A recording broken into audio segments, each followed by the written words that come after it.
Kalau ABRI masuk desa, rakyat beruntung. Kalau jaksa masuk desa, rakyat bahagia. Kalau koran masuk desa, rakyat ikut jadi cerdas. Tapi kalau judi masuk desa, rakyat kiamat. Pembangunan akan terbengkalai, roda perekonomian akan lesu. Karena mestinya orang membelanjakan uang untuk sesuatu yang dia perlukan, akhirnya dia belanjakan untuk sesuatu yang dia tidak perlukan, karena gambaran, khayalan akan mendapat keuntungan yang jauh lebih besar lagi. Padahal istilah orang-orang tua kita dulu, lebih baik makan singkong betulan daripada makan roti ngimpi.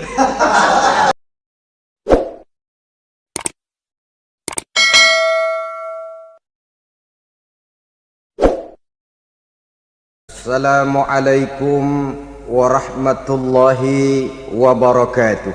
Waalaikumsalam warahmatullahi wabarakatuh.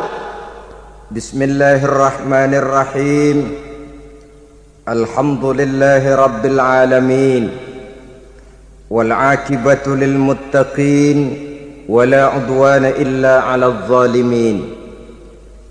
Wassalatu wassalamu ala ashrafil anbiya'i wal mursalin Sayyidina wa maulana Muhammadin wa ala alihi wa ashabihil mujahidin at-tahirin, amma ba'du. Saudara-saudara kaum muslimin rahimakumullah, manusia selalu berusaha untuk mencapai apa yang menjadi cita-citanya di dalam kehidupan ini. Segala daya dan dana, seluruh waktu dan tenaga, segenap kemampuan dan kekuatan dikerahkan untuk mencapai apa yang dicita-citakan.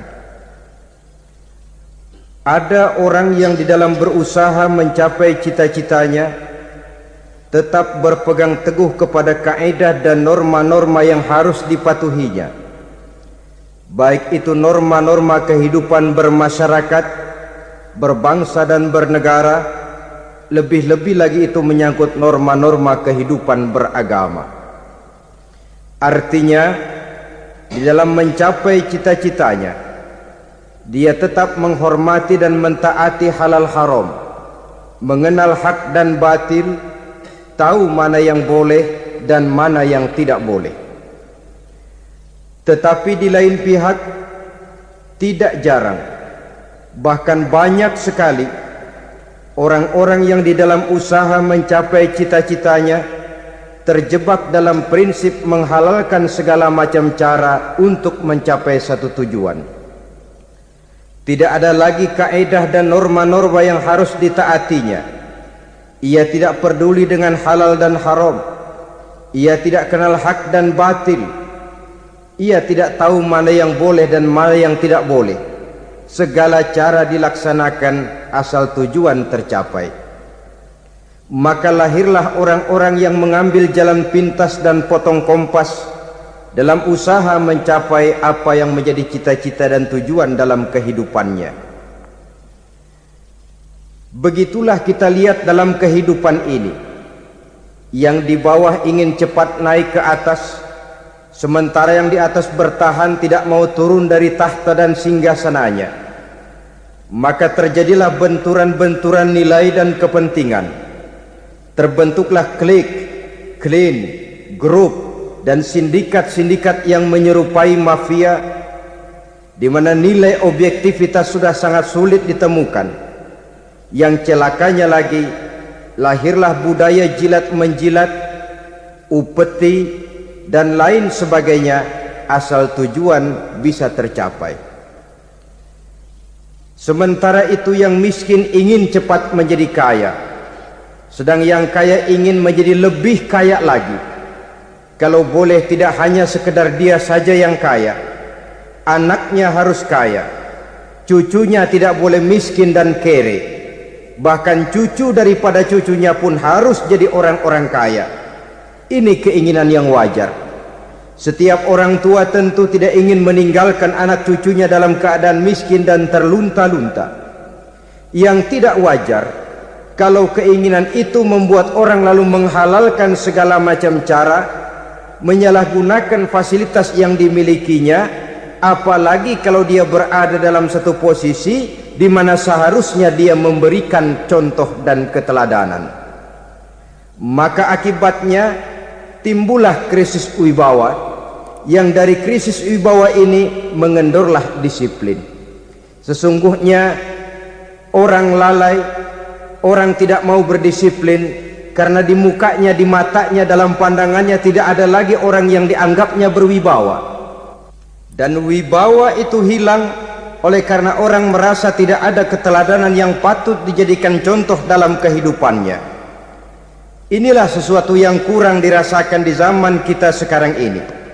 Bukan kurangnya teori, bukan kurangnya segala macam kaedah dan dalil, tetapi yang kita rasakan sekarang ini kurangnya contoh dan keteladanan dari orang-orang yang seharusnya memberikan contoh dan keteladanan itu.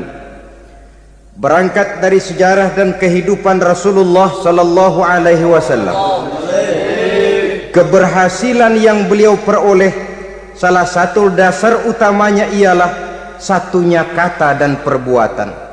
Tidak bermental ganda, tidak bermain minyak di atas air, tidak menggunting dalam lipatan. Lidahnya adalah hatinya, ucapannya adalah perbuatannya, dan apa yang beliau ajarkan kepada orang lain, beliaulah pelaksana pertamanya. Saudara-saudara kaum muslimin rahimakumullah, sementara itu pada sisi lain, yang miskin ingin cepat menjadi kaya, maka ia terjebak dalam prinsip tujuan menghalalkan cara apapun saja dilaksanakan asal dia bisa segera menjadi kaya. Maka salah satu jalan yang banyak dilaksanakan orang untuk mencapai kekayaan tanpa harus peras keringat dan banting tulang seperti umumnya orang adalah melalui satu jenis permainan yang umumnya kita kenal dengan nama judi. Ada dua bentuk dan pola daripada judi.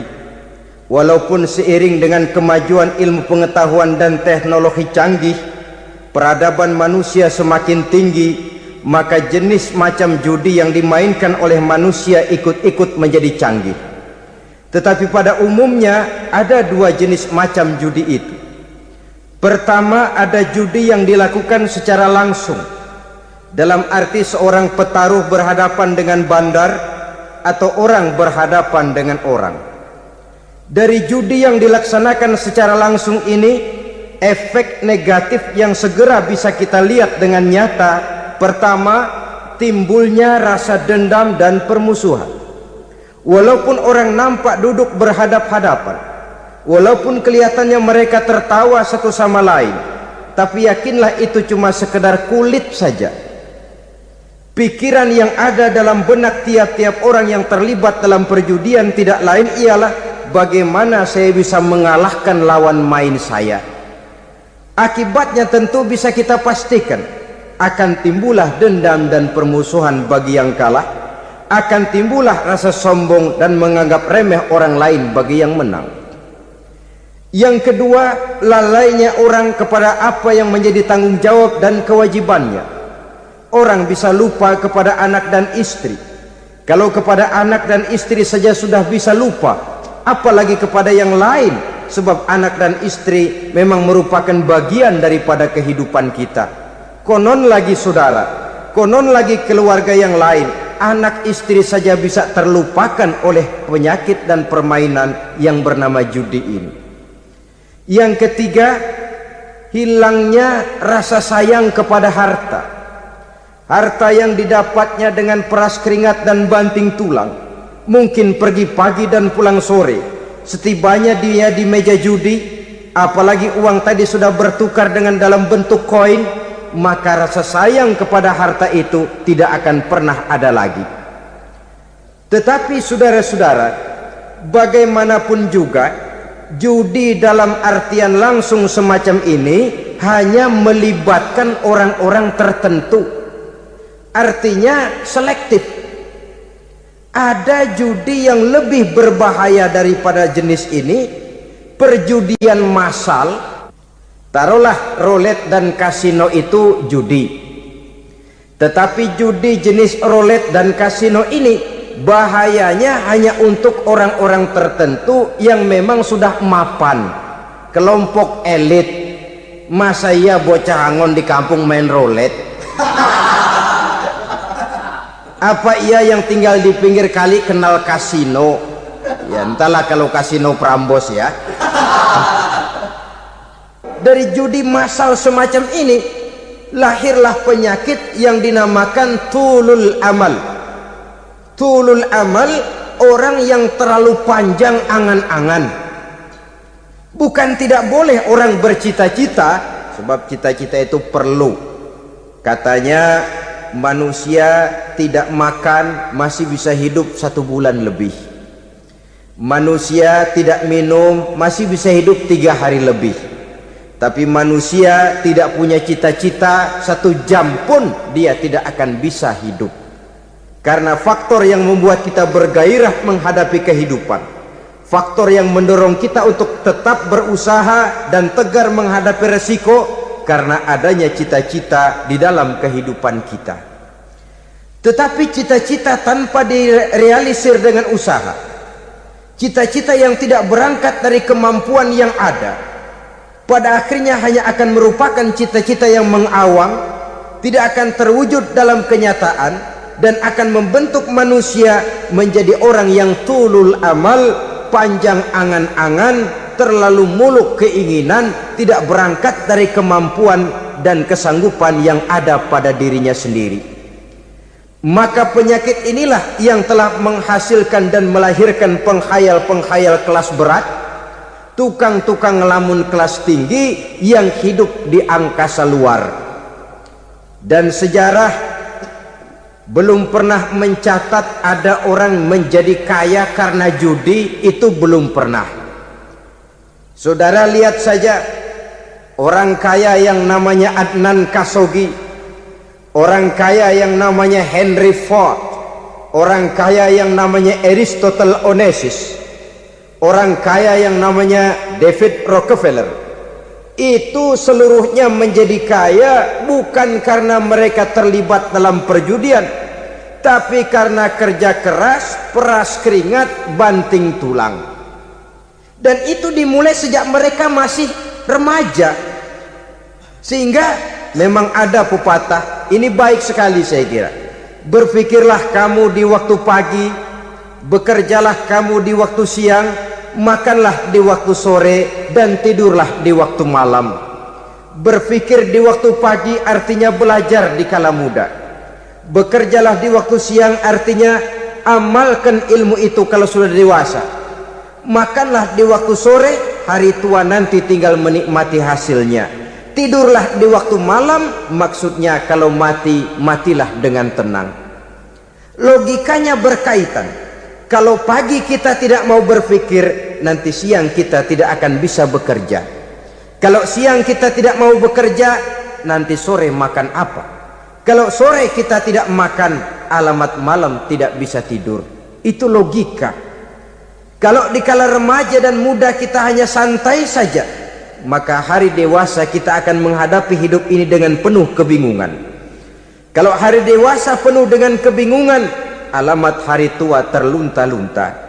Kalau hari tua terlunta-lunta, kita tidak akan bisa mati dengan tenang meninggalkan alam fana ini.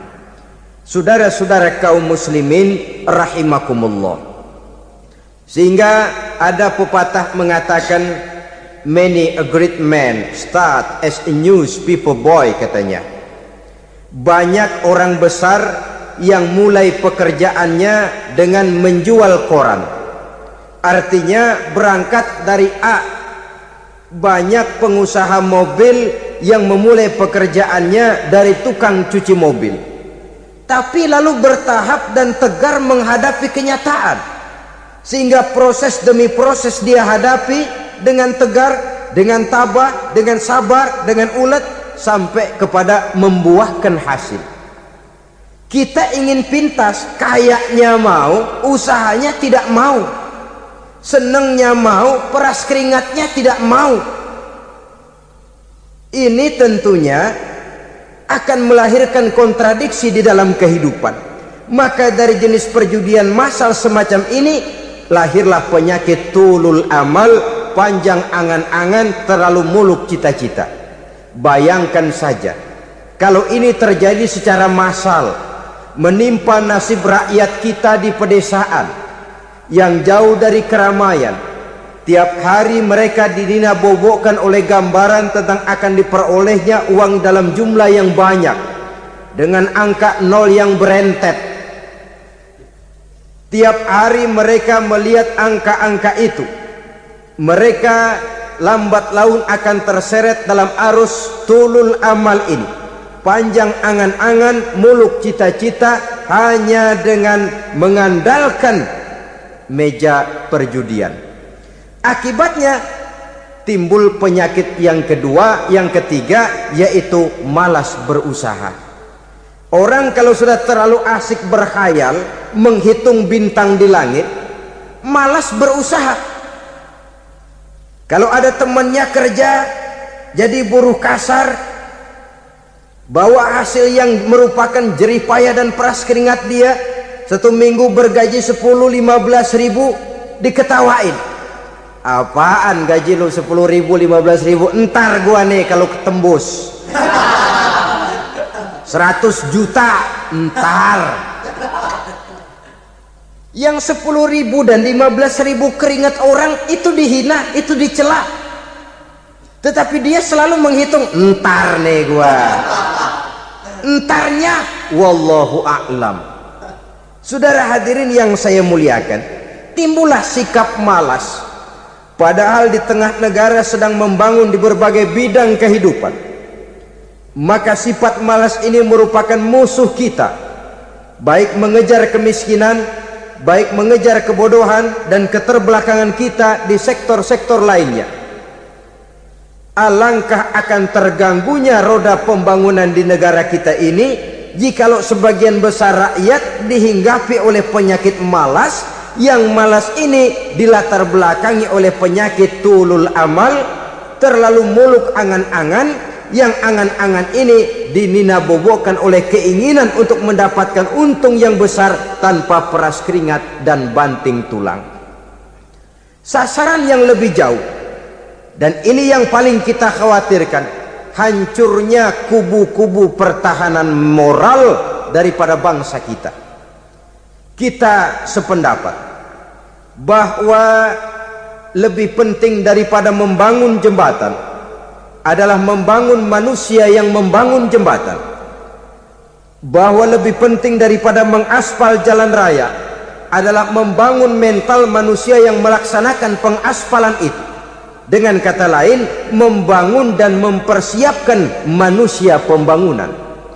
Tanpa itu, maka saya merasa khawatir kalau nanti kita tidak akan sampai kepada target yang kita harapkan oleh karena kandas di tengah jalan.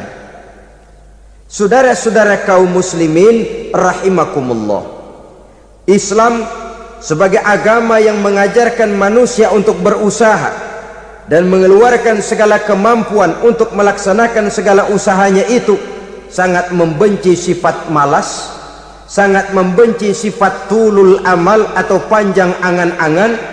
Dan oleh karena judi melahirkan dua sifat itu, Islam sangat menganjurkan pengikutnya untuk menjauhi segala macam jenis perjudian, baik yang terang-terangan maupun yang dilakukan secara samar-samar, tidak ketara, judi canggih sesuai dengan canggihnya teknologi daripada manusia itu sendiri.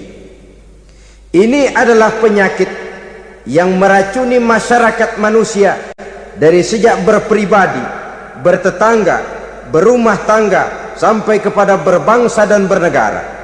Dan kasus-kasus yang timbul sudah cukup banyak, yang tidak mungkin lagi kita katakan hanya sekedar bersifat kasuistis, bersifat kasus-kasus kecil saja.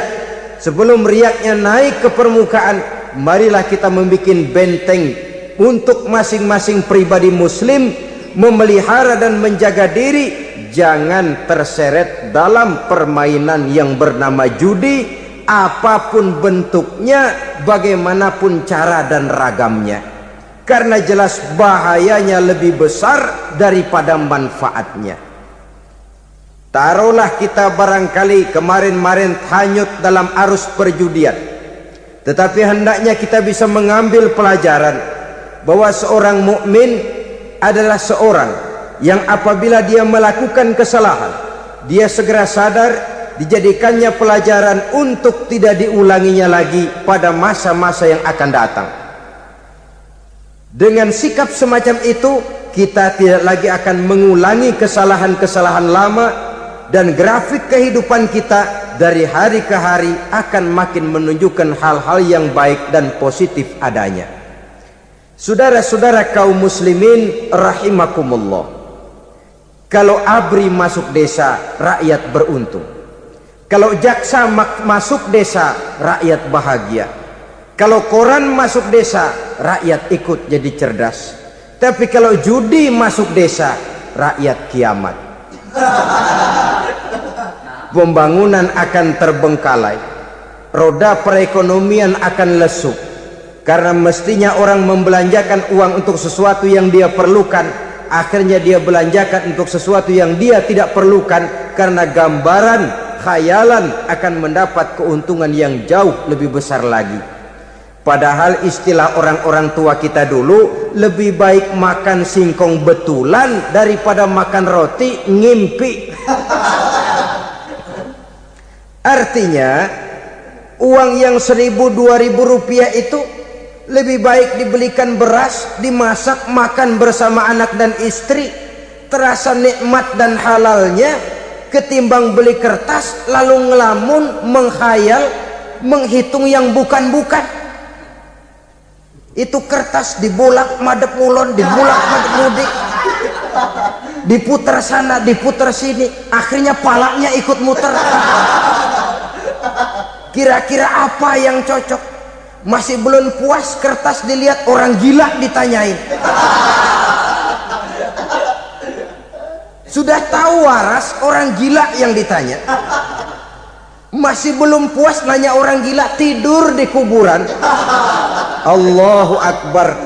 Padahal di rumahnya tempat tidurnya empuk, anget, nggak ada nyamuk. Kuburan, tidur di kuburan. Dampak-dampak negatif yang semacam ini pada gilirannya mau atau tidak mau akan menyeberang kepada garis akidah, membahayakan dan mengancam nilai-nilai tauhid yang kita miliki. Sudah kertas dibolak-balik, tidak puas, orang gila ditanya. Orang gila ditanya belum maram, tidur di kuburan. Barangkali ada bisikan. Saudara hadirin yang saya muliakan, memang walaupun wahyu sudah berhenti, tapi Allah masih memberikan ilham kepada hamba-hambanya yang dikehendakinya. Tetapi ilham itu bentuknya positif. Kalau saudara pagi-pagi berniat, tahu-tahu datang pikiran nanti malam mau ngaji, itu namanya ilham. Kalau saudara sedang merenung, tahu-tahu datang pikiran, saya mau sedekah, itu namanya ilham, bentuknya positif. Tapi kalau ngelamun, tahu-tahu datang pikiran nomor sekian sekian sekian pasang, itu bukan ilham, itu belis. Saudara hadirin yang saya muliakan, tidak puas tidur di kuburan, cari yang lebih paten lagi, dukun ditanya. Nah, saya ingin menuduhkan persoalan. Apa tidak boleh orang ziarah kubur? Apa tidak boleh orang pergi ke dukun? Ini dalam kaitannya dengan judi, karena ini penyakit yang sudah merajalela, mewabah di kalangan masyarakat kita di lapisan yang bawah ini. Saudara hadirin yang saya muliakan, ziarah kubur bukan saja boleh, malah dianjurkan oleh Nabi. Tetapi ziarah kubur yang dianjurkan oleh Nabi itu dengan tujuan pertama, agar orang ingat kepada mati. Kafa bil mauti wa'izah, kata Nabi. cukup dengan mengingat mati menjadi pelajaran bagi kamu semua. Maka etikanya diajarkan, kalau saudara ziarah kubur sampai di depan pintu kubur itu kan, Assalamualaikum ya ahlal kubur wa inna insyaallahu bikum lahikun. Kami satu saat insya Allah pasti akan menyusul kamu. Kalau kamu sekarang berbaring di sini, satu saat kami akan berbaring di sini. Ziarah kubur mengingatkan orang kepada mati. Orang yang ingat kepada mati, gaya hidupnya lain dengan orang yang tidak ingat mati. Nah, orang kalau nggak ingat mati, gaya hidupnya nggak terkontrol. Kalau dia berkuasa, Fir'aun, itu nggak ingat mati. Kalau dia kaya, Korun. Sudah gambarannya nggak merupakan gambaran-gambaran yang baik. Orang yang ingat mati, dia berkuasa, dia berlaku adil. Suatu saat saya akan mati dan ini akan dimintakan pertanggungan jawab. Orang kaya ingat mati, dia akan jadi pemurah. Kenapa? Kalau saya diberikan ilmu, pertanyaan akhirat cuma satu, ilmumu kau amalkan untuk apa? Kalau saya diberikan umur panjang, pertanyaan akhirat cuma satu, umurmu kau habiskan di mana? Tapi jikalau saya diberikan harta, pertanyaan akhirat ada dua, hartamu kau dapat dari mana, kau belanjakan kemana? Depannya ditanya, belakangnya ditanya. Dapat dari mana, dibelanjain kemana? Coba dua-duanya berkaitan dengan kegiatan. Kadang-kadang dapatnya dari jalan yang baik, tapi keluarnya ke tempat yang tidak baik, itu pun tidak betul. Atau dapatnya dari yang tidak baik, tapi dibelanjakan untuk yang baik, itu pun tidak bisa diterima. Oleh karenanya, dengan mengingat mati, gaya hidup seseorang jadi terkontrol karenanya. Yang kedua, dianjurkan kita untuk berziarah kubur itu mendoakan orang-orang yang sudah meninggal. Mal mayyitu fi qabrihi illa kal gharikil mutaghawis, kata Nabi. Orang yang sudah meninggal itu di alam barzakhnya adalah seperti orang yang tenggelam di lautan, menunggu doa dari keluarganya yang masih hidup. Apakah itu anaknya, kemenakannya, cucunya, dan lain sebagainya.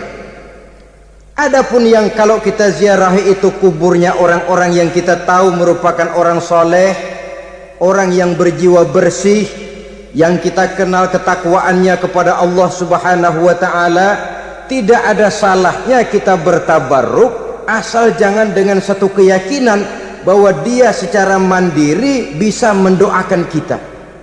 Dia hanya bisa melakukan itu hanya dengan izin Allah. Nah, umumnya orang kalau sudah ziarah ke kubur-kubur keramat itu, Allahnya kelupaan. Itu yang dikhawatirkan merusak dan mengganggu akidah.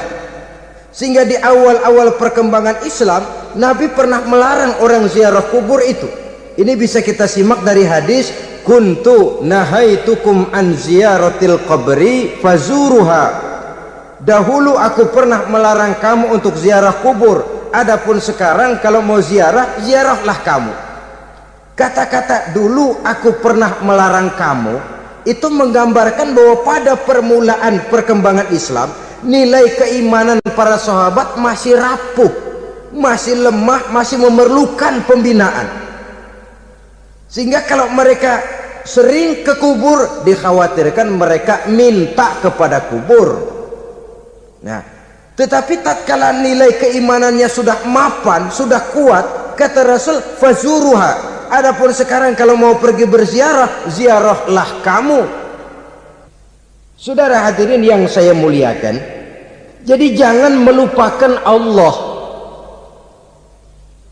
Saya bisa saja berkata, kalau saya misalnya pakai cincin, lalu saya bilang, saya sejak pakai cincin ini, jangan anak gadis, nenek-nenek ngelihat saya lemes.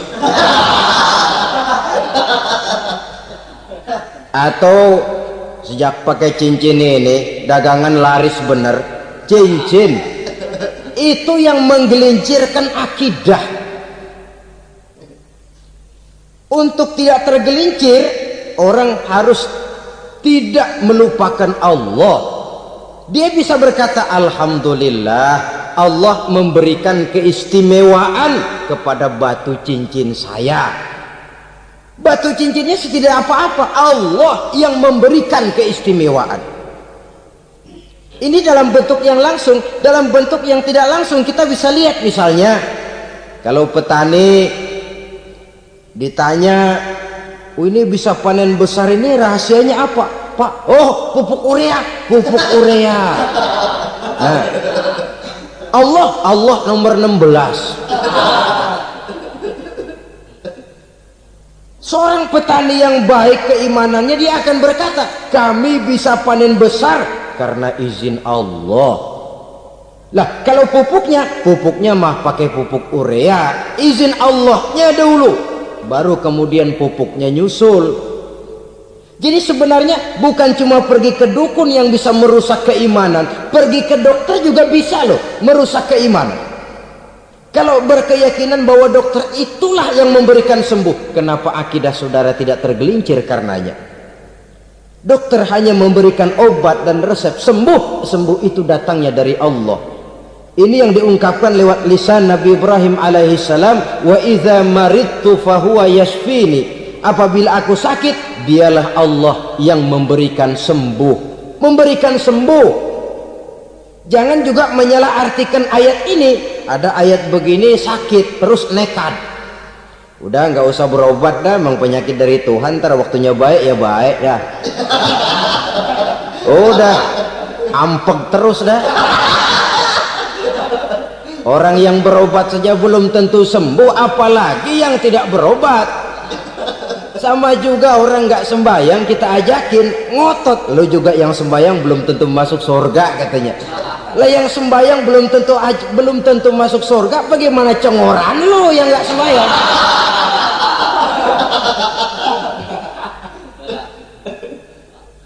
Saudara hadirin yang saya muliakan, kaum muslimin yang berbahagia. Jadi dengan demikian, maka jangan menghilangkan Allah. Kita, ajaran pokok dalam Islam adalah ajaran tentang tauhid.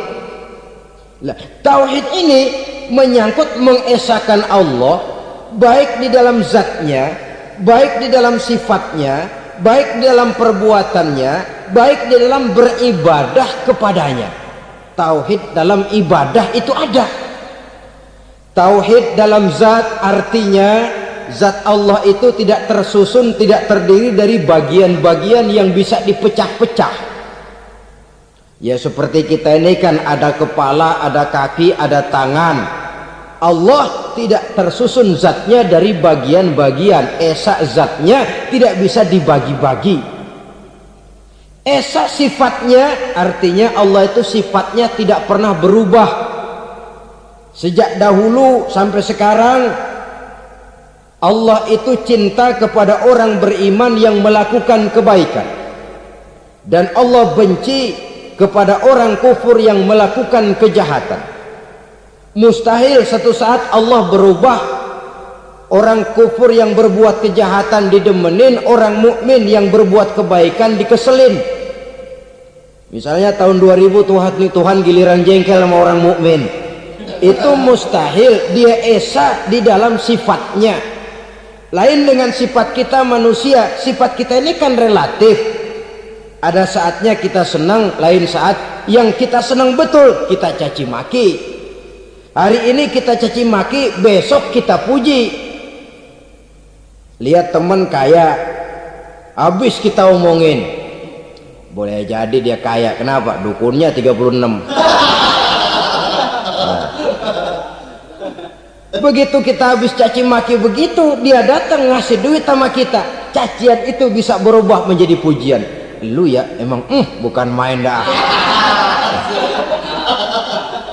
Sifat kita itu relatif, bisa terpengaruh oleh situasi dan kondisi. Saudara hadirin yang saya hormati, kaum muslimin yang berbahagia, Allah juga esa di dalam perbuatannya. Artinya di dalam menciptakan apapun yang akan diciptakan oleh Allah, Di dalam melakukan apapun yang akan dilakukan oleh Allah tidak terikat kepada faktor lain, tidak memerlukan bantuan lain. Dia adalah mutlak.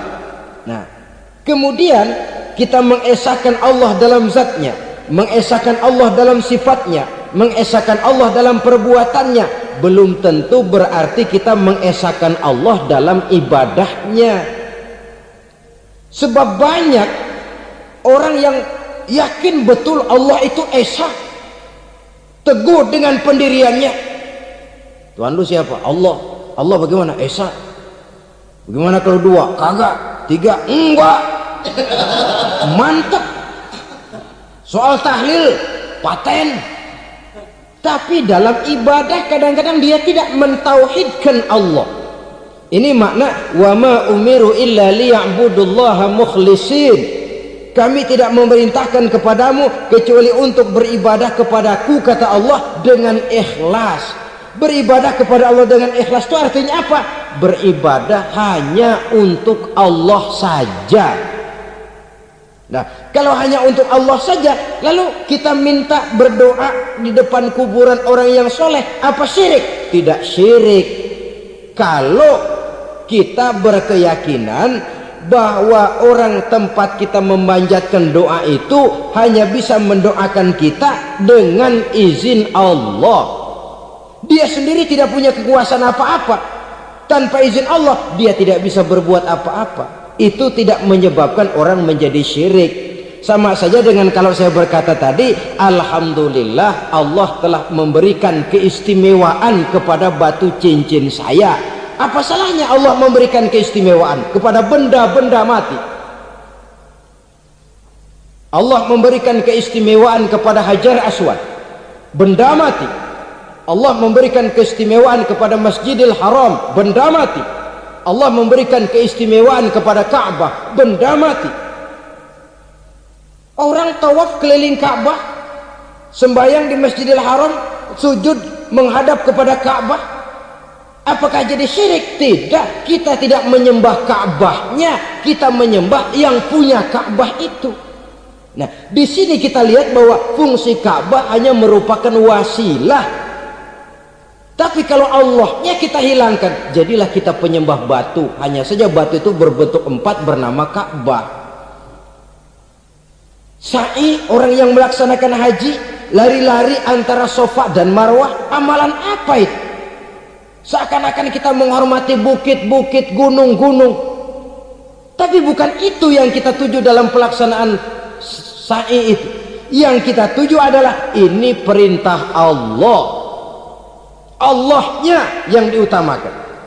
Maka hal semacam ini tidak menyebabkan orang menjadi syirik dan tergelincir dari tauhid. Tapi kalau ziarah kubur dengan niat cari buntutan, cari nomor yang cocok, ini niatnya saja sudah salah. Nah, kalau berangkat dengan niat yang salah, sampai di sana saya yakin seyakin-yakinnya amalannya pasti salah.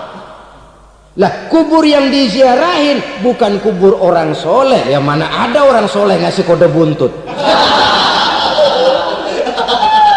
Ada juga orang salah, bukan orang soleh itu. Kadang-kadang dia nggak tahu kuburan siapa, nongkrong aja di situ. Memang sulit, saudara-saudara. Mental ya, namanya mental. Kalau memang mental sudah mental judi, apa saja bisa dijudiin. Jadi orang nggak perlu sebenarnya pemerintah terlalu gini, nggak usah. Kembali saja kepada mental. Kalau mental memang sudah mental judi, apaan aja bisa dijudiin. Pulang tengah malam nabrak babi, babi yang keluar nih.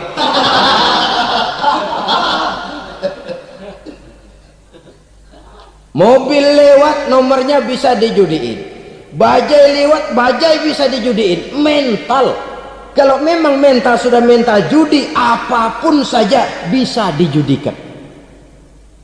Saudara hadirin yang saya muliakan, lalu bagaimana dengan dukun? Ya, saudara hadirin, pergi ke dukun hakikatnya sama dengan pergi ke dokter. Orang berusaha melaksanakan yang namanya syariat. Hakikatnya kembalikan kepada Allah, syariatnya kita laksanakan. Tetapi, nah ini tetapi, yang pertama saudara harus tahu betul dukunnya itu bayang apa enggak, agamanya kuat apa enggak. Sebab ya tentu tidak ada dukun yang jelek, karena pada umumnya penyakit dukun itu kan nyohor, iklan lewat koleha-kolehanya.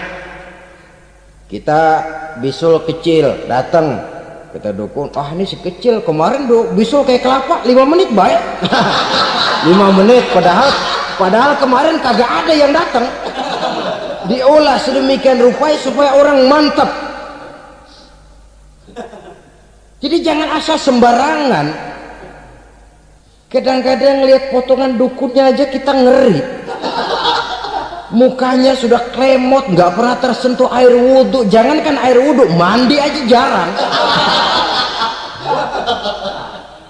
Yang kayak begini yang dipegang mati-matian, yang dipercayai habis-habisan, akan kita kemanakan tauhid kita ini? Apalagi kalau perginya sudah dengan niat mencari nomor yang jitu. Itu saya katakan lagi tadi, berangkat saja sudah dengan niat yang salah. Orang berusaha silahkan. Sama juga kita ke dokter. Oleh dokter kan setelah diperiksa penyakit kita, lalu dianalisa, oh ini penyakitnya ini, kemudian diberikan obat. Lah obat itu kan tentu ada aturan minumnya tuh. Yang kapsul ini sehari 3 kali, yang tablet ini sehari 2 kali. Kalau kita minumnya kelebihan, overdosis namanya. Saking pengen cepet baik, sekali minum 10 tablet. Ya memang nggak sakit-sakit lagi, tapi nggak hidup sudah. Habis. Kita pun dalam melaksanakan amalan hidup beragama begitu. Saudara datang kepada kiai, orang-orang soleh, meminta amalan, wiridan, itu jangan sampai overdosis. Tidak sesuai dengan kemampuan pribadi. Wong masih SD sudah minta matematika kelas SMP, celeng. Baru SMP sudah minta diajarkan filsafat kelas perguruan tinggi, semaput. Kenapa? Daya tampungnya nggak kuat. Emang ukuran secangkir, minta di sini seember, ya luber. Lebihnya nggak cukup. Kenapa? Yang diberikan, yang diamalkan tidak sesuai dengan makomnya, tidak sesuai dengan kemampuan yang ada pada dirinya. Saudara hadirin yang saya muliakan, akhirnya apa? Mencelakakan dirinya sendiri, ngawur. Baru sembahyang seminggu udah ngaku ketemu malaikat. Sembahyang ditemenin malaikat lah, sembahyang baru seminggu mulai tuh malaikat iseng amat. Ya walaupun kalau Allah izinkan tidak mustahil, tapi kan tidak logik. Orang yang melaksanakan ibadah puluhan tahun memerlukan riyadhah dan latihan, khusyuk dan tawadhu, penuh tazallul, merendahkan diri di hadapan Allah, belum tentu mendapat karunia yang semacam itu. Saudara hadirin yang saya muliakan, jadi dengan kata lain, yang pertama lihatlah dulu kualitas dukun yang akan saudara datangi itu. Ini kualitas black apa kualitas white, aspal apa cat putih, sehingga jangan sampai kita salah pilih. Sebab biasanya orang kalau sudah hanyut di kali, rumput pun dia pegangin. Dia tahu kalau rumput tidak akan bisa menahan bobot badannya, tapi karena posisinya posisi terjepit, rumput pun dia pegang. Ini satu gambaran psikologis betapa orang dalam keadaan panik, kepepet, kejepit, yang tidak mestinya dipegang pun akan dipegangnya juga. Walaupun dia tahu itu tidak akan bisa menahan bobot badannya, namun dipegangnya juga. Oleh karenanya, yang pertama lihat dulu kualitas dukunnya. Yang kedua, saudara-saudara, jangan berkeyakinan bahwa dukun itulah yang memberikan permintaan saudara.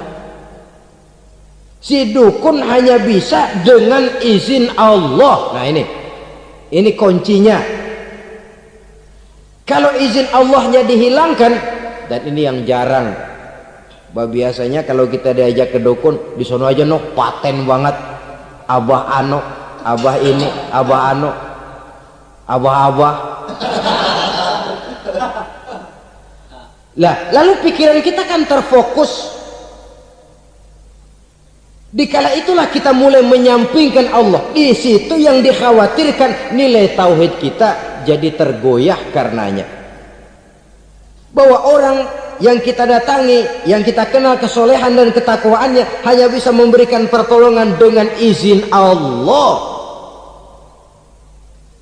Dengan izin Allah dia doakan kita dan doanya kabul. Dengan izin Allah dia penuhi hajat kita dan hajat kita jadi terlaksana, jadi kenyataan dengan izin Allah. Sebab Allah itu memberikan keistimewaan. Ada waktu istimewa, ada tempat istimewa, ada jam istimewa.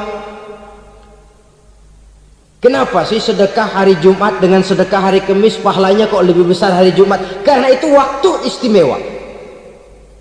Kenapa untuk sembahyang sunnah dianjurkan sepertiga malam yang terakhir? Karena itu waktu istimewa. Kenapa doa di multazam, di dekat Hajar Aswad, di Hijr Ismail, di Raudhah dikabulkan Allah? Karena itu tempat istimewa. Memang kadang-kadang ada orang berkata, kalau mau berdoa kenapa mesti di kuburan wali? Di rumah juga berdoa, Tuhan dengar. Betul, Tuhan dengar, bahkan tidak berdoa pun Allah tahu isi hati kita. Tapi soal dikabulkan atau tidak, itu hak Allah. Dan Allah memberikan fasilitas kepada tempat-tempat tertentu dan istimewa. Dan itu diajarkan oleh Nabi. Di Raudhah perbanyak doa. Kenapa? Itu tempat yang mustajabah. Artinya Allah memberikan keistimewaan kepada tempat-tempat tertentu. Dalam konteksnya dengan ini, makom para aulia, para wali, para ulama soleh, tidak ada salahnya kita berdoa di sana, bertawassul, bukan meminta kepada si kiai, bukan meminta kepada si ulama, bukan meminta kepada si wali, meminta kepada Allah melalui tempat yang orangnya kita yakin dekat dengan Allah. Walaupun Allah tidak memerlukan perantara, itu jelas. Allah tidak memerlukan calo, memang, tapi Allah menyediakan waktu dan tempat-tempat istimewa. Itu harus kita manfaatkan untuk mendekatkan diri dan berdoa kepadanya. Saudara-saudara kaum muslimin rahimakumullah, saya kembali dalam konteksnya dengan dukun yang akhir-akhir ini jadi populer karena merajalelanya judi sampai kepada desa-desa, pedesaan-pedesaan terpencil, yang akibatnya menjauhkan orang dari nilai tauhid. Padahal benar kalau orang berkata kazabal munajjimun walau sodaku, tukang-tukang ramal itu bohong walaupun benar. Kalaupun betul, kebetulan. Itu maksudnya bohong walaupun betul, betulnya betul kebetulan. Maka para remaja itu biasanya gemar kepada membaca bintang Anda minggu ini, kan begitu toh? Nah, apa Aries, apa Virgo, apa Leo dan sebagainya, dan itu memang menarik untuk dibaca. Rezeki sebelah kulon, asmara anget. Saudara hadirin, hal yang semacam ini boleh saja untuk dibaca, tapi tidak untuk diyakini kebenarannya. Boleh saja untuk dibaca, tapi tidak untuk diyakini kebenarannya. Karena meyakini kebenarannya sama saja dengan mendahului Allah. Dan itu bisa menggelincirkan nilai-nilai tauhid kita. Tauhid dalam ibadah, saya katakan tadi, menyembah hanya kepada Allah, bermohon hanya kepada Allah dengan menggunakan fasilitas-fasilitas yang disediakan oleh Allah. baik berupa waktu maupun tempat-tempat tertentu. Dan orang-orang ya, kalau waktu dan tempat saja ada yang diberikan keistimewaan oleh Allah, padahal tempat itu benda mati, apalagi manusia yang merupakan makhluk hidup. Saudara hadirin yang saya muliakan, saudara-saudara kaum muslimin yang berbahagia, sehingga dengan demikian kita tetap menjaga nilai-nilai akidah, dan dengan ini syariat kita laksanakan tanpa membuang hakikat. Sebab hakikat tanpa syariat itu kosong. Syariat tanpa hakikat juga tidak ada tujuan. Yang penting hati bersih, nggak sembahyang nggak apa-apa. Mana bisa begitu, Mas?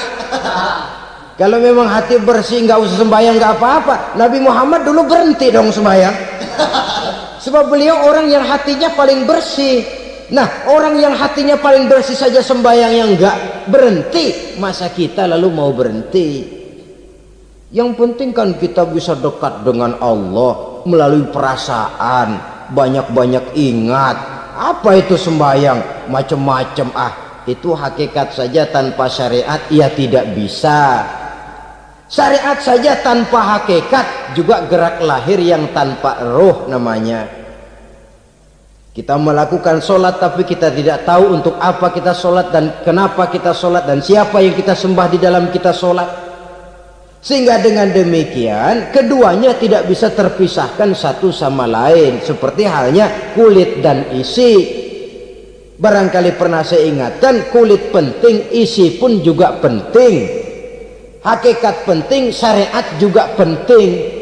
Dan kita jangan salah mengartikan, terjebak dalam ucapan-ucapan yang masih memerlukan penafsiran, sehingga lalu kita cenderung mendiskreditkan dan menjelekkan para wali. Misalnya ada ucapannya Syekh Abdul Qadir Jailani yang berkata begini, barang siapa yang masuk ke rumahku lalu ia memakan makananku, maka ia akan masuk surga. Ini kalau ucapan ini dipahami secara apa adanya, ya jelas orang bisa tergelincir. Tapi kalau ditafsirkan secara betul, siapa yang masuk ke dalam rumahku, di mana rumah Syekh Abdul Qadir, di mana umumnya rumah para wali? Di masjid. Jadi siapa yang masuk ke dalam rumahku? Masjid. Lah kalau sudah di dalam masjid, makanannya apa? Getuk. Tentu saja tidak. Kalau sudah di masjid itu ya makanannya ya wirid, zikir, tahajud, baca Quran, paling kurang iktikaf. Jadi siapa yang masuk ke masjid lalu dia sujud, wirid, zikir, ya jelas saja surga. Jangan membaca ucapan ini lantas rame-rame nyari bekas rumah Syekh Abdul Qadir, rame-rame masuk ya rumah kecil. Saudara hadirin, kita terlalu terpaku kepada materi ucapan dan melupakan filsafat daripada ucapan itu sendiri. Dalam kondisi yang sedemikian sangat boleh jadi orang lalu tergelincir karenanya. Oleh karena itulah saudara-saudara, saya kembali kepada satu prinsip, bahwa sebenarnya dengan tidak perlu menyalahkan pihak-pihak lain, mari kita kembali kepada sikap mental kita sebagai muslim. Kalau mental memang sudah mental penjudi, apapun bisa dijudikan. Tapi kalau mental itu tidak ada, walaupun di kiri kanan dan depan belakang banyak dibuka tempat-tempat perjudian, saya yakin kita akan mampu menahan dan menjaga diri. Sikap mental inilah yang memerlukan pembinaan dari kita semua, sehingga dengan demikian kita akan menjadi pribadi-pribadi yang bisa bertahan dari segala gempuran-gempuran yang datang dari luar karena adanya prinsip ketahanan mental itu tadi. Sekali lagi saya ingatkan bahwa judi selamanya tidak akan pernah mendatangkan kebahagiaan. Judi tidak akan membuat orang menjadi kaya. Judi tidak akan membuat orang makin akrab berteman dan bersaudara.